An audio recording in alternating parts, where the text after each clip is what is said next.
I'm Alex Smith. I'm Senior Programme Manager at Homeless Link. I'm going to talk, as Chris has said, a bit about the narrative of Housing First. I appreciate there's quite a lot of people here this afternoon, so there might be a varying degree of knowledge about the work that we do and about Housing First itself. So I'm going to just do a little bit of background and context before we get into kind of the main body. So first of all, for anyone who's not familiar with Homeless Link, we're a national membership charity working with organisations supporting those experiencing homelessness. I sit in our national practice development team and I lead on our Housing First England project. So yeah, I think from what I can see that there are some people that are very involved in Housing First that are on the call today, maybe some people that it's quite a new topic. So I'm just going to very briefly give an overview really of Housing First, and just to put that into the context of the seven Housing First principles, so the kind of backbone, I guess, of how we would try to describe what Housing First is. So these principles go through from the kind of setup of the model and to the approaches and how support is delivered. So firstly, it is a rights-based model, so it's very much led by housing as a human right, and people have unconditional access to housing, and that housing should be a full tenancy agreement, and also that we're trying to kind of move away from people being placed into accommodation and more that we're creating a home for somebody to live in. Flexible support is available for as long as it's needed, so we're not putting any time limits on that, and I'll maybe say a bit more later on about the importance of that principle in the context of this conversation. Housing and support are separate, so unlike a lot of other kinds of models where housing and support are kind of intrinsically linked, they are kept separate functions in Housing First, so that we have a Housing First kind of support team that would be developing a really close, therapeutic, trusting relationship with the individual, and that's kept quite separate from the housing management side and any kind of tenancy related work. So typically provided by two different providers, and also not linked to one another in terms of someone moving accommodation, the support sticks with them. We're promoting choice and control as much as is practicable. We are trying to give people a say over their housing, over how their home is furnished, also about how support is received and delivered. We would try to avoid saying that someone has not engaged with us in Housing First, so that fifth principle about active engagement, Housing First teams are trying to be as creative as possible, and spending really a lot of time building that relationship and trying to build the engagement with the individual. And then finally, the two principles around the approaches. So it's a strengths-based approach, so we're focusing on people's goals and aspirations, not just their kind of support needs, and that we're taking the least restrictive ways possible to keep everybody safe and using that harm reduction approach. So that's what we're kind of meaning when we talk about Housing First as a model. And yeah, if anybody would like more information, more detail on that, then you can certainly find that on the Homeless Link website under Housing First. So I'll say just a little bit about Housing First in England now, and kind of where we've got to in terms of provision. So this data is a little bit out of date now, so we're going back a couple of years, but certainly gives us a flavour in terms of how we've scaled up Housing First. So over 100, probably more like 140 to 150 Housing First services across England now in all regions, serving around 2,000, maybe just upwards of 2,000 people at any one time. And 45% of those services have been operating for more than 2 years. I think things, things have changed a little bit, but I think certainly that gives a flavour in terms of the provision that we have in England. So we've certainly scaled up, but we're not at the point where we're fully meeting the need. Some research that was done back in 2018 showed that around 16,500 people require a housing first approach at any one time. So yeah, we're probably meeting about 12 to 15% of that need at the moment. So there is still work to do in terms of scaling up. And that just brings me on to mention a little bit about funding. And what the funding landscape looks like for Housing First at the moment. So kind of three main points here. So we've got the three Housing First regional pilots. So if anyone isn't familiar with that, there was a £28 million investment in 2018 into three combined authority areas, Greater Manchester, Liverpool City Region and West Midlands. That funding ran out last year, but thankfully further funding was awarded, 13.9 million to continue with those pilots. In addition to the Rough Sleeper Initiative Fund, which was an investment of around £32 million in Housing First and some housing-led initiatives that run from 22 to 2025. And beyond kind of the money that comes from government, we also have some grant funded Housing First services across England. Not a huge number, but there are some grant funded as well. So what we know from the funding landscape is that we are really driving a narrative of Housing First as a rough sleeping intervention, because that's very much where the money comes from and is being seen as part of the solution in ending rough sleeping in England.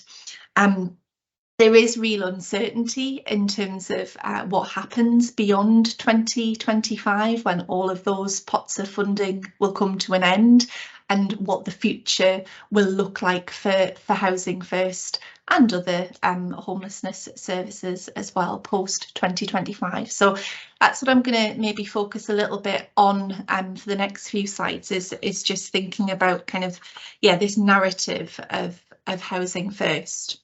So is Housing First a rough sleeping intervention? Kind of one of the main questions here.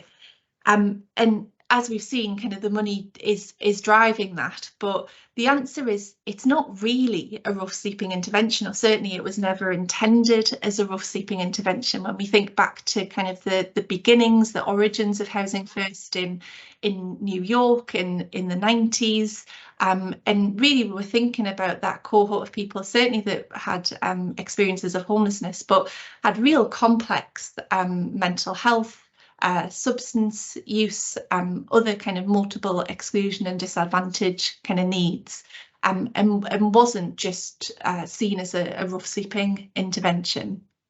And as things expanded across America and Canada and across Europe, we've seen different adaptations of Housing First, but I think England or the UK maybe more widely is probably unique in seeing Housing First as a response to rough sleeping specifically. And I think just really want to tease out a little bit of some of the problems with that, and maybe how we can think a little bit differently going forward and thinking about what happens post 2025. I think interestingly as well, there are examples, if we think about France, just to put kind of that narrative in context, they really do have much more of a focus on mental health. So in France, you would require a psychiatric diagnosis in order to access Housing First. So there's a real difference there in approach. And I think, so why is this?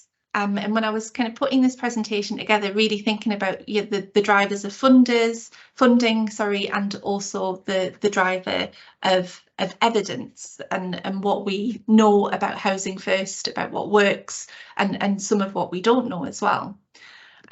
So thinking about that evidence, and I think certainly for those of you in the audience that are familiar with Housing First, I guess there would be one bit of evidence that would probably come to mind when we think about the effectiveness of Housing First, and that's really about tenancy sustainment. And that figure is really exciting. It's really beneficial, and I think it has got us to the point that we're at in terms of the development of Housing First. You know, we know that it does really work in keeping people housed. That 70 to 90% kind of from international evidence, also borne out if we look at the regional pilots, we're talking about kind of high 80%, more toward that top end, and we are really seeing the impact of Housing First in terms of tenancy sustainment. But I do wonder if this tells the full picture, and if we focus on tenancy sustainment, maybe because that's where the funding is driving that evidence from, if we're missing some of the other evidence and the broader impact and importance of Housing First beyond just rough sleeping. And I started to kind of look for some of the other evidence about what's out there, and I thought I would just share some of that here, just to give a little bit of context. So first of all, thinking about improvements in health, and some of this data comes from evaluations from services in England, some from international evidence, but yeah, we're seeing kind of really significant improvements in mental health, 66%. That's 71% improvement in engagement with mental health services, and 80% improvement in engagement with meaningful activity. Moving from health to thinking about kind of a criminal justice perspective, and reductions in offending. So again, the evidence that we have suggests that Housing First does have quite a significant impact from a criminal justice perspective. So we see reductions in arrests, in antisocial behaviour, in begging.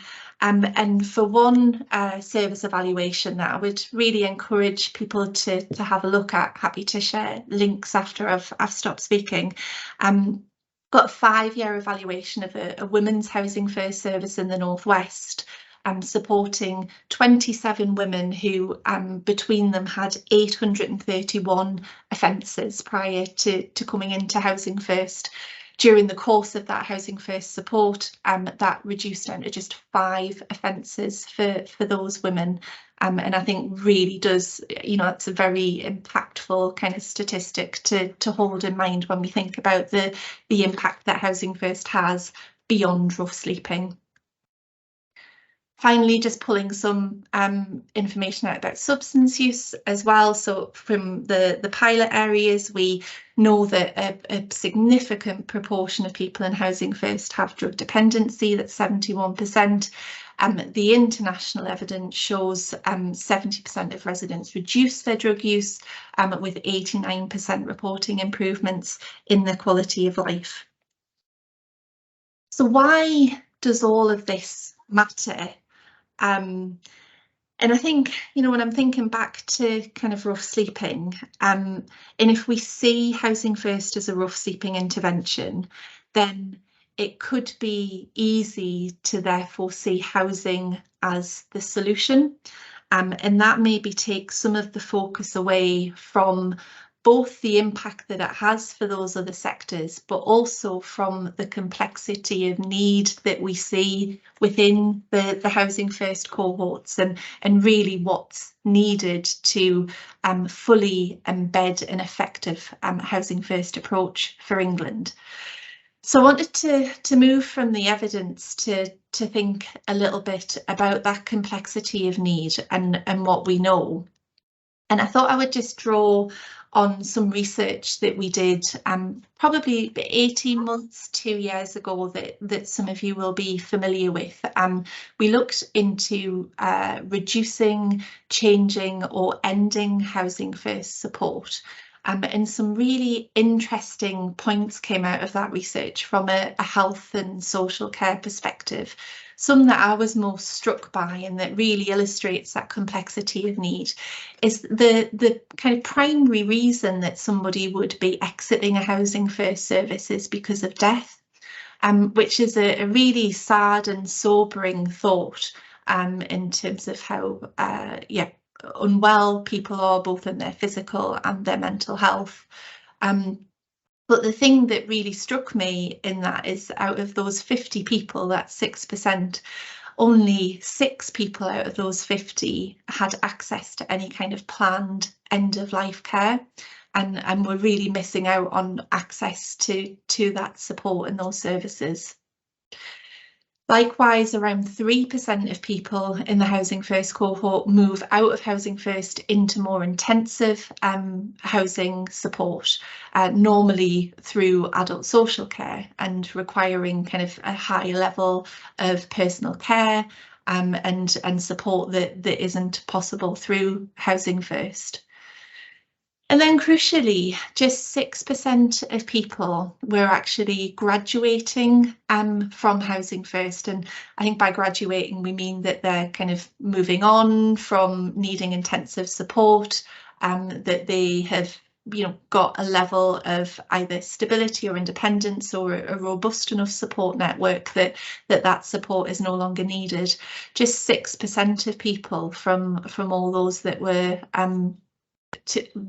reviewed in terms of the research. So really quite small numbers, and links back to that second principle that I started with in terms of support for as long as is needed. And people really do need that long-term support, and really leads us to kind of knowing that Housing First isn't a quick fix, that people's needs are complex and long term, and that moving into a property and ending a pattern of rough sleeping is really just the beginning of that story for that individual. So how do we respond to this complexity, and how do we try and manage it in terms of Housing First? And I think, again, this is just coming back to some of the kind of basics or fundamentals of Housing First, and something that might be familiar to people. But there would typically be two kinds of support structures for Housing First. So we've got that integrated case management and assertive community treatment. So we would typically see in England an integrated case management approach, and that would mean that we have teams of Housing First support workers that are supporting the Housing First residents, and part of their role is around brokering or advocating for support services for those individuals. So that could be the health and social care needs, their drug and alcohol needs, other kind of community integration work that the Housing First team are kind of going out and trying to access in that broader system. For the assertive community treatment, something that we would typically see more of in the US, we have teams of specialists within the Housing First service. So there would be Housing First workers that would work alongside maybe a psychologist, a nurse, a drug and alcohol worker, and have that kind of specialist team all under the same Housing First umbrella. Now, the reason that we've got kind of separate ways of doing that is largely kind of contextual and cultural, thinking about the health and social care systems in the US compared to the UK, and the premise being that access to health and social care is universal, available to everybody. In the US, not the case, trickier, easier to kind of buy that specialism in for an individual service. So in theory, we should be able to access those services and build a kind of team around somebody to meet that complexity of need.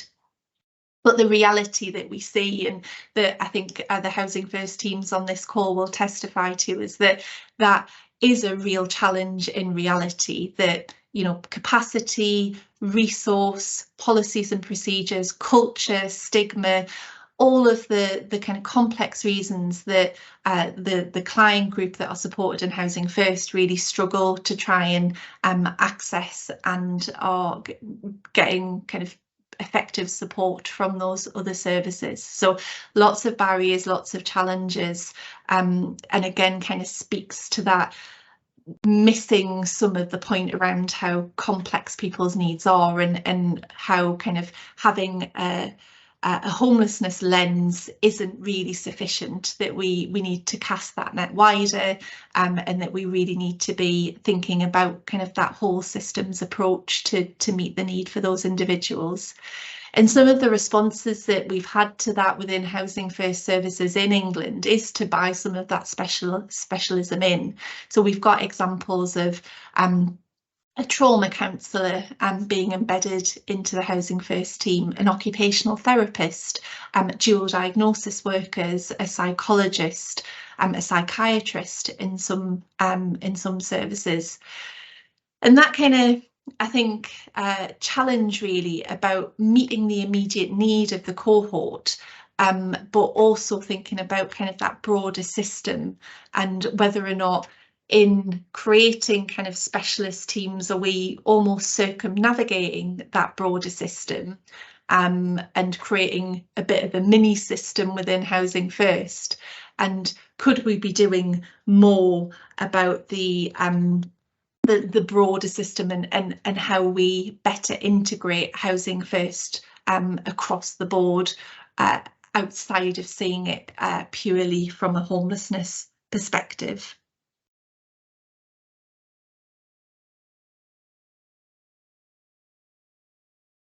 And that kind of leads me on to thinking about kind of our vision from Homeless Link and from Housing First England, and maybe what comes next.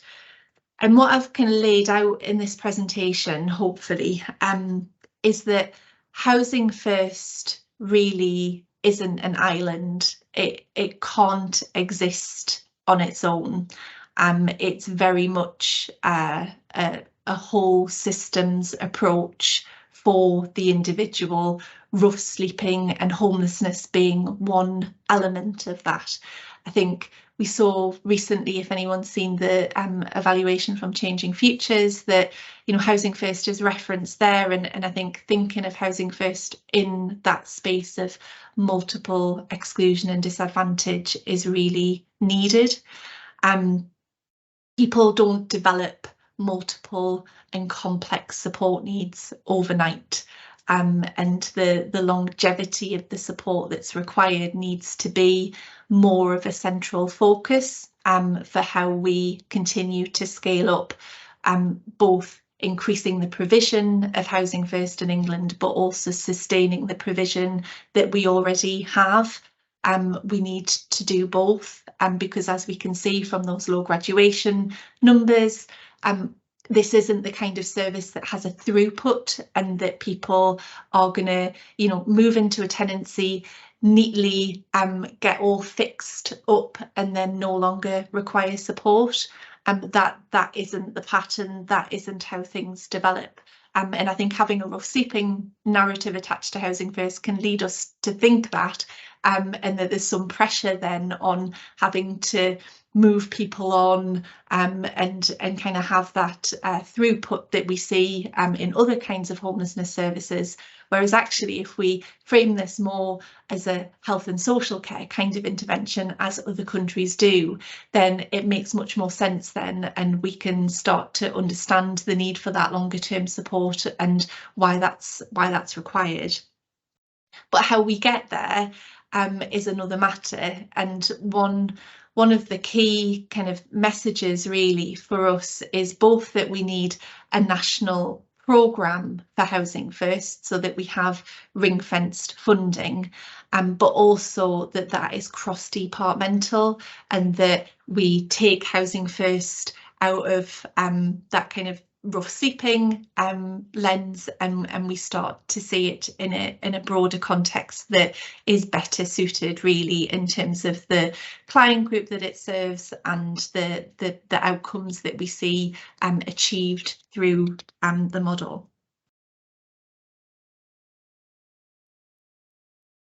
So in terms of the future and kind of reflecting a little bit on the recent past and the new rough sleeping strategy from the government, I don't know if you've seen kind of the ending rough sleeping for good, and the first couple of pages. I think I was quite excited to see that it had been signed by 8 government departments, and yeah, really, I think starting to think about that narrative of rough sleeping in the context of health and social care and DWP and criminal justice and education and the Home Office. So there's opportunities, I think, to start to build this and really think about the future for Housing First. What we do have is some evidence, as I've kind of outlined, but not a huge amount of evidence about the impact of Housing First on other sectors. And I think we've heard kind of in other sessions about what do we need in terms of the hooks for health and social care, for criminal justice. What do they need to hear to understand the importance and relevance of Housing First in their context, to both contribute to funding, but to also work more closely with delivery partners. And I think building that evidence base is going to be a real focus for us over the coming year. So we're going to be looking at the longitudinal outcomes in Housing First. So starting to build on that amazing tenancy sustainment figure that we see and start to think about what are the impacts from a health and social care and criminal justice perspective. How can we start to build that narrative about the impact of Housing First and how it can be embedded in a broader sense going forward. And we do have some really great opportunities on the horizon. I think some uncertainty. Certainly, we don't know what's going to happen beyond 2025, but between now and then, we know that we will have a general election. We will look in terms of kind of influencing manifestos and really making sure that Housing First stays on the agenda as a crucial part of the jigsaw to ending homelessness, but that we're also starting to see the broader impact as well and how we can involve those other sectors and start to really kind of get excited about the impact and the potential of Housing First, because I think we're just starting to see that now, and it can be so much more. From a practice perspective, I guess just to leave you with a few thoughts on kind of what we're planning over the coming months. So we've done a lot from a Housing First England perspective on kind of resources for Housing First teams, for housing providers, for commissioners and funders of Housing First. But we've not done so much from a practice perspective in the context of those other sectors. So what we're going to be publishing are a series of 5 Housing First guides for other sector professionals. So criminal justice, social care, health, mental health, substance use, and really trying to kind of frame Housing First in the context of their work, why it's important, why it's relevant, what your role is, how you can get involved, and start kind of, both from a policy, a research and a practice perspective to start to build that narrative about Housing First being much more than a rough sleeping intervention, and needing everybody really to see Housing First as their business and part of the solution to their challenges in their context as well. Finally, we have recently started a new systems practice network for Housing First professionals, and that's really trying to kind of build the skill set within the Housing First teams around the skills that we need to work with our partners to try and build different ways of working, to influence, to shift power. And yeah, if anyone is interested in that, then very happy to send details and have further conversations.